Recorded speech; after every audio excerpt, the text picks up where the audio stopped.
mulher de 50 anos, a partir daí, a chance dela ter uma fratura óssea é 53%. A chance dela ter um câncer de mama é 10%. Ou seja, ela vai ter 5 vezes mais chance de ter uma fratura óssea do que ter um câncer de mama. Mas ela está muito mais preocupada com a incidência do câncer de mama. Nós temos 3 tipos básicos de hipertensão. A primeira delas é volume dependente. 30% dos hipertensos têm esse tipo de hipertensão, que é volume dependente. Quanto maior o volume, maior a pressão. E aí tem uma série de drogas, de medicamentos que são usados para tratar esse tipo de hipertensão. O segundo é quando a renina está aumentada. O sistema renina, angiotensina, aldosterona está aumentado. 45% dos pacientes com pressão alta têm a renina aumentada. Então nós vamos usar inibidores de renina, inibidores de angiotensina, bloqueadores de receptores de angiotensina e etc. Então todo medicamento que tem uma influência no sistema renina, angiotensina, aldosterona. E o terceiro, que é 15% dos hipertensos, é a hipertensão neurogênica. É aquela que você fica nervoso e a sua pressão sobe.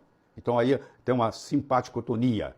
E aí é usado bloqueadores alfa e bloqueadores beta. São 3 tipos de hipertensão e tratados, cada um desses 3 tipos tratado com medicamentos diferentes.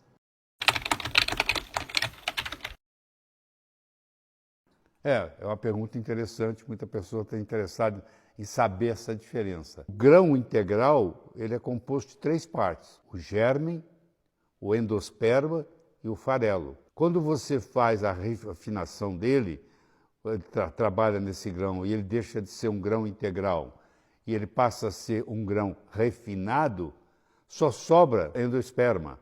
Então é o germe, o endosperma e o farelo.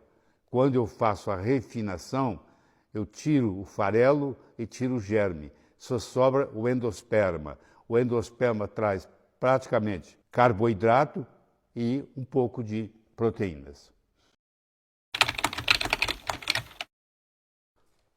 Na realidade, não houve uma evolução do trigo, houve uma involução do trigo no que diz respeito à concentração de glúten. Porque o primeiro trigo ele tinha 14 cromossomas, é o chamado einkorn.